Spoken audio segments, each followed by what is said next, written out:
Welcome to the Yahowah blog. I am your host, Craig Wynn.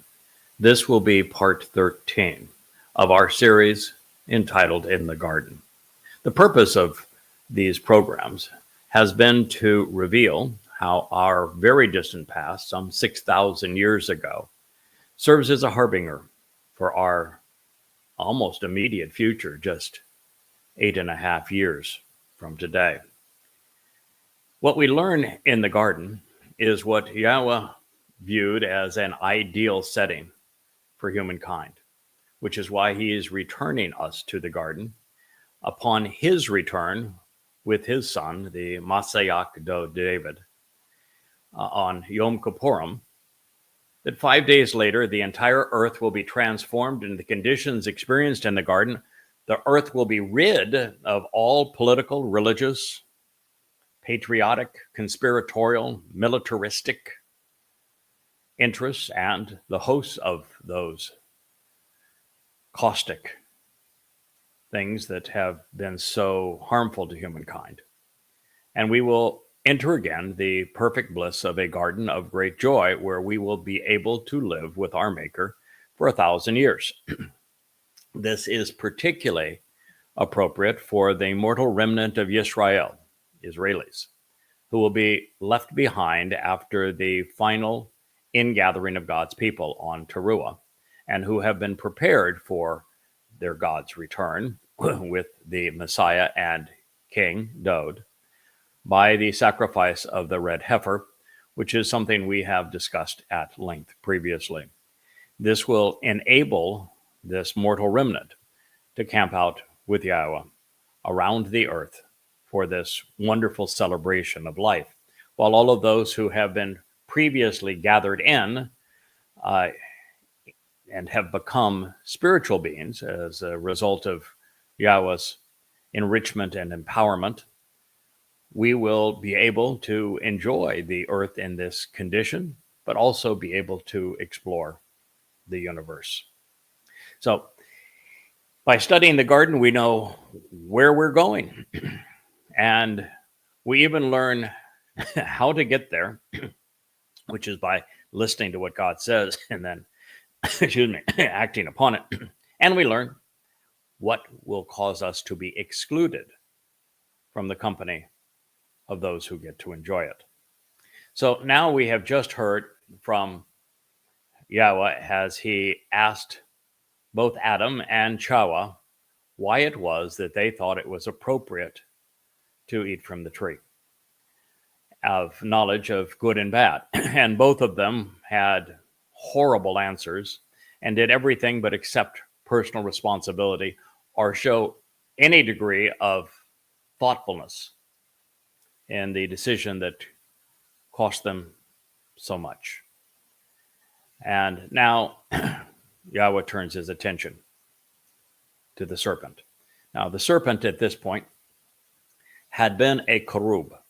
And as a cherub, the serpent was a very special malach or spiritual messenger or envoy of Yahweh. The cherub have a specific duty, which is to protect the set apart place of the temple and the resting place for the Ark of the Covenant. And they are also on the Ark of the Covenant itself. And they are debuted to us in the garden, on the walls of the garden, precluding humans outside of the garden who are already enveloped in religion and politics and militarism and violence. They're even called Hamas, from entering the garden and spoiling life there. And of course, once the three characters in this story are escorted out of the garden, they serve to preclude readmittance. This garden, by the way, we are told by the location of the rivers whose headwaters emerged from it, that it is under what we would call Lake Van today. If you look at eastern Turkey, you'll see where Lake Van is and its proximity to the mountains of Ararat. And so this is where the garden was. It is why Noah built the ark in this place. It is why the first Civilizations with recorded language existed along the shores of the Black Sea. It is why they were inundated with 500 feet of salt water, because it was a freshwater sea some 4,500 years ago. And instantly during the deluge, which Yahowah said would be started by an upwelling of deep seawater, which indeed it was. You could look at the Burkle impact crater right now, and you can see how it, at that time, 4,500 years ago, did exactly that thing, and it caused a deep upwelling of seawater that rushed up Mesopotamia through the mouth of the Tigris and Euphrates rivers, all the way up, leaving a sediment trail about 12 feet deep, and rushing all the way up into the Black Sea, destroying the civilizations that had become so hostile and violent there, turning the sea from fresh to salt water at this time, and then rushing out through the Bosphorus Straits, accomplishing exactly in this place, in this way, at this time, what Yahowah said would occur. So I share all that so that you know that this story of the Garden of Great Joy, the Gan Eden, has a long history, and as with everything that Yahowah shares with it, it is given a precise location and point in time. So this is the reference from which we start our countdown to our return. The time we're talking now is called year zero, Yah. And then we can progress from this point, which was 3968 BCE, all the way through Yahowah's return and our re-entry into the garden in 2033. And I've shared those dates with you along the way. So as Yahowah turns his attention now, having asked Adam why he did this and heard Adam's exceedingly lame response, and then asking Chawah why she did it, and her response was ever so slightly better than Adam's, but she still accepted no accountability or responsibility. He now turns to Hasatan, this Karub who is about to become a Nakash. Yahowah, which is the proper pronunciation of Yod He Wah He, he is our Elohah. The O sound from Elohah, God, is provided by the Wah, and it is concluded by the Ah sound in Yahowah's name. Directed us to this pronunciation through his Torah guidance. Torah not only explains the proper pronunciation of the Wah as an O sound, but also concludes in the Ah sound. And then he specifically told us through Moshe that his name was based upon the verb haya, which means in first person, ihaya, I was, I am, and I always will be, I exist. Haya explains how to pronounce the he and also the yod in Yahowah's name. It is he, yod, he, and it is pronounced haya. These things, together with also our understanding of the single most commonly spoken word in the Hebrew language, and one that has been spoken throughout recorded history, is shalom. The O sound in shalom is also from the Hebrew why. So Yahowah, who is God, Elohim, said to the spellbinding serpent, Waha Nakash, the sorcerous snake, this venomous viper, this poisonous, cold-blooded reptile, as a consequence of having acted this way, you have brought a curse upon yourself. More than any other beast, more than any other form of life of this open environment. On your belly you shall move about, and dirt you shall eat all of the days of your life. Bereshith, in the beginning, Genesis 3:14. So as we read these things, we find many interesting clues. First of all, now that we're back to people being responsible, Yahowah in this case, guess what we find? Yahowah's name. Yahowah's name was completely omitted from the recasting of his instructions. which is consistent with Rabbinic Judaism, with Pauline Christianity, and with Mohammedan Islam. Something to keep in mind when you're evaluating whether something is from Yahweh or is not. If it does not bear Yahweh's name, it is not from Yahweh. Simple. These instructions are now from Yahweh. It bears his name.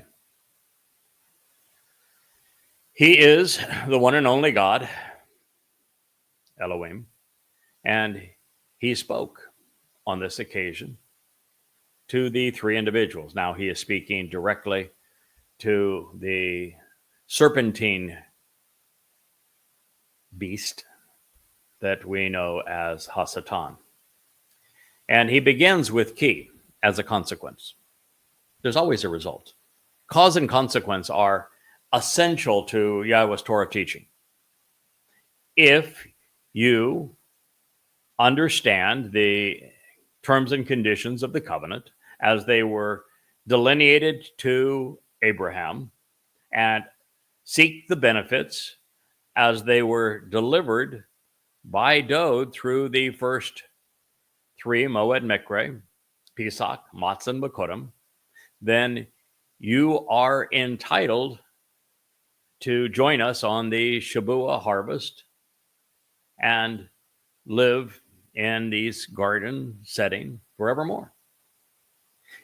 If you do not, if you think that it is appropriate to twist Yahweh's name to serve your agenda, should you think that it is appropriate to misrepresent Yahweh's testimony, even if you're just tweaking it enough to lead people astray, you will be estranged. You will be sent away from God. And when that happens, there is no return. Not for a very long time and very distant future generations via a very specific path that begins by getting God's name right. Not wrong. And by coming to embrace on a consistent and loyal basis the terms and conditions of his Bareth covenant agreement, and then attending in the appropriate manner and the right attitude his Moed Mikre.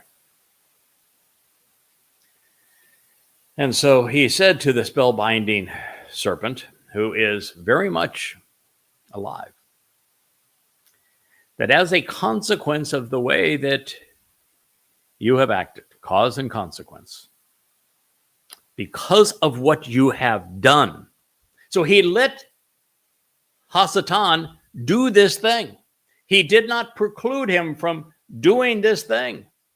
You know, some people say, I can't believe that God would allow that to happen. You know, why would God allow the rebellion that you're currently dealing with? Why would God, allow Muhammad to create Islam that kills so many Jews? Why would he allow Paul to create Christianity that hid the truth about his son and his Messiah under mountains and centuries of religious rubbish? Why would he allow Akiba to foist a false Messiah rather than recognize the actual Messiah? Why would God allow these things? The fact is, he did. Beginning right here in the garden. So maybe you really want to search for the answer to that question, which is one of the reasons we are presenting this testimony. And the answer, if you care to hear it, is because free will is paramount to a loving relationship. And we were conceived to be children within Yahweh's covenant family. We can't choose to be in that family, and we cannot participate in that family, and we cannot benefit from that family unless we choose to love Yahweh, unless we choose to listen to Yahweh, unless we choose to act upon Yahweh's instructions, and unless we never go about twisting Yahweh's words to serve our agenda or his name, nor harm his people because of our selfish agendas. And you can see in this case that Adam and Chawah were in a position where they consistently and continually paid attention to what Yahweh said, and they avoided eating from the tree of the knowledge of good and evil for a very long time. We're not told how many years it was. It doesn't even matter. However, when there was a naysayer, when there was someone said, "Oh, I also speak the truth. You know what God told you, that you're going to die if you don't pay attention to my covenant? Nah, don't worry about that. You're not going to die. You want to be like God? He's only telling you this because he wants to preclude you knowing the full implications of what the possibilities are. He's trying to hold you back." It wasn't until that point that they rebelled. And this was the consequence. But you see, there's a lesson there. You can be part of God's family. You can think that, everything is going along swimmingly. God is communicating with us. We're growing. We're having a great time together. And it can all come to an end because you make a really stupid decision. When you should have known better, when you were given all of the information to make the right decision and to be consistently loyal and supportive of God's instructions and of the very Father who had put you in this position, and you choose to rebel against that, it's over. God didn't say, "Hey, we've been family up to this point, so come on, kids, it's all going to be okay. Let's not worry about it. I know I said you were going to die, but come on. We're all just trying to learn, right? What's the harm in learning some more?" It's not how we reacted, did he? And you might want to take that into consideration if you decide that you don't want to be part of this anymore. You want to go over there and see if the grass is greener, if the fruit tastes better.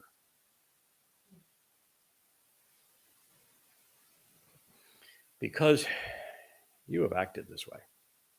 And this is called perfect. This is bad news for those who are disloyal.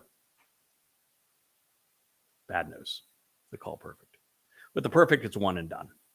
The difference between the imperfect and the perfect conjugation is the imperfect, it speaks of ongoing behavior. The moment you stop that improper behavior, like one time, I'm not embarrassed to say, because it really educated me so that I could speak out against the religion, but at one time I was a Christian. At one time I was very political, and while I'm embarrassed by that decision because it was irrational on my part, ignorant too, just as my Christianity was, it prepared me to be able to do this job, just like Moshe was prepared with his life in Mitzrayim, which he knew was rotten to the core, both politically and religiously, to do his job. These are essential elements to the particular roles that we've been asked to play. And so the moment I stopped being religious and political, recognizing that these were both dishonest, counterproductive schemes to control humankind, then I became approachable to God and usable to God. And I was no longer irritating him with that. In fact, now it became an asset to be deployed by him. The same thing is true here. With the imperfect conjugation, had this been written that way, they would have had a chance to stop their habitual behavior. But God didn't give them that chance. Nope. Written in the perfect. One and done. When you deliberately misstate Yahweh's instructions, when you erase his name, eliminating it from your testimony, or you corrupt it in some way to serve your interests, it's one and done. There's no coming back. You're excommunicated. You need to be really careful. This is Being part of his covenant family is an ongoing responsibility. Now, you've noticed that since my calling in this regard, 23 years ago, I've stuck with it. I've remained loyal to Yahweh and to his people, steadfast in this pursuit. You can hear that I have been struggling with a sore, not really so much a sore throat, but a cough. And it makes it really difficult to do this show because of the tones and the inflection that are necessary to project properly. During a program like this, you didn't see me say, hey, let me have a little time off and we'll come back at it later. No, we just stick with it. No matter what comes our way, even if the attack is from the inside, we stick with it. And in this case, the attack was from the inside. The Cherub attacked and played Towrah for a fool. And then you can't have a more insider attack than Towrah giving the fruit to Adam, such that he ate it. It was an inside attack. But rather than saying, we're going to stay the course, we're going to continue to enjoy Yahweh's company, they didn't. They blamed everyone but themselves for their mistake. And they gave Yahweh no credit for having told them what was important and what they needed to do. So this was now cause and consequence. They brought this upon themselves. It's one of the things that I am finding out because I'm now want to make certain that my response to our more recent rebellion and embittered attack, I want to make certain that my every word and action is in complete compliance with Yahweh's instructions. And so I'm reading about what Yahweh told the children of Israel to do and what Yahweh himself said and did on each of these occasions. And he's really clear. He says, don't pity them.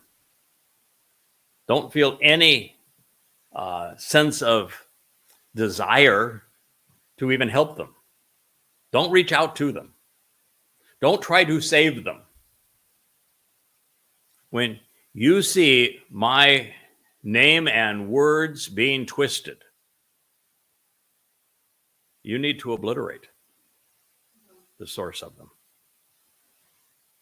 You need to wipe this out completely and totally, without reluctance, without remission. The lesson is first underscored right here. He said, because you have acted this way, called perfect, literally, and at this one moment in time, you have brought a curse upon yourself. You did this to yourself. I didn't do it to you. You invoked injury, misfortune, affliction, and harm, earning retribution for your own actions. He says, men call more than any other beast. No, beast should be a palpitation in the heart. There were a number of beasts that Yahweh spoke about. In fact, it was his beloved son, Dod, under the title Gabriel, which means God's most competent and courageous man, who told us of the evolution of the beast, with the beast starting in Babylon, where truth and lies were intermixed, religion and politics were commingled to deceive and to control people, to cause their death and separation from Yahweh. And then we're told how that evolved into Media Persia, which it did, and how that then was followed another evolution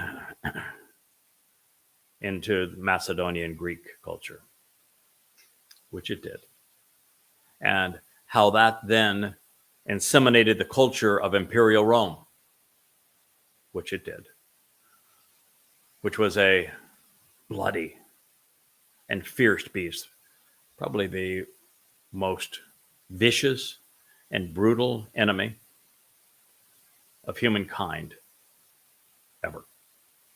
But he says then that beast would evolve to a beast that would tread upon the whole world, the Roman Catholic Church. When Yahowah speaks of beasts in this particular case, he is pointing our attention to the beasts that have perpetrated so much harm on his people. All of these beasts harmed his people. You have brought a curse upon yourself more than any other beast, more than any other form of life of this environment. Now, it's interesting. He has Bahama, beast. He has Chaya, life form. He doesn't mention a soul when speaking of Hasatan. He says, on your belly. Belly, that means you can't stand up. You know, humankind is unique. That's why Yahowah's name has two men standing up, pointing up, reaching up to Yahowah, directing our attention up to Yahowah, walking hand in hand with Yahowah. But if you're a snake, you can't stand up. You don't have feet. This is essential. Rather than being able to do as God wants, which is for us to stand with him, to walk with him, to enjoy camping out and exploring the garden with him. No. On your belly. Not a far cry from the Islamic prostration prayer, is it? On your belly. You're going to be like a reptile. Now you're cold-blooded. No feelings. You're toxic. And you're serpentine. You will go at your lies from all possible angles. On your belly. You shall move about. Halak, walk. Behave. Proceed. You know, walk in this case. Halak doesn't really mean to walk. Move about. And this was written in the call perfect, which means, sorry, pal, this is continual. We're not going to change. This is going to go on for a very, very long time without end. And dirt, minute elements and particles which comprise matter. Mortal man, comprised of the elements of the earth. What we're told of here isn't that the snake's going to devour mud or dirt, but that he's going to devour mortal humankind. And you think about how murderous the civilizations with their religions and politics that Hasatan has influenced. Yeah, from Babylon, where religion and politics were first integrated, all the way through the Persian religion and its conquests of much of the world, particularly the Greeks and their influence, which has been hugely miscast as a democracy, which it never was. When you look at Athens at the time, 90% of the citizens of, not citizens, 90% of the people who lived in Athens were slaves. 80% of those who lived in Rome were slaves. Only the upper echelon had any say in their lives in either place. And so you are worse than any other form of life. Sedeh is the next word, open environs. They had been cast out of the garden, and now he was in the world. He wasn't thrown in Sheol, not then, he will be. And it is the opposite of the open environs. It is akin to a black hole where nothing escapes, including light. Infinite only in one dimension, time. And it is in the open and broad environs that now Satan prowls. It's not hidden. He is right out in the open. He is the God of Christianity. He is the God of Rabbinic Judaism. He is the God of Islam. He is the Lord of religion. He's right out in the open. He is not hiding. His intention is to be worshiped as a God because that is the easiest way for him to devour humankind. He's been particularly adept at it. He's a clever one. All of the days of your Chaim lives, Hasatan will leave 3 too. There is the life as a korub, guarding the garden. There is the existence as the serpent, lasting 6,000 years. It's going to culminate with his final act, which is to bludgeon my corporeal, bashar, physical body to death on Towrah. And then he will be sent to an eternity in Sheol. Of course, for there to be justice, there must be recompense. For a judge to be moral, he must hold those who deceive, who destroy, who steal, who kill accountable. Satan used misrepresentations, errant citations, a straw man argument, and outright lies to project his failings into the mix and deceive Chawah, destroying her relationship with Yahweh, robbing her of her home, misdirecting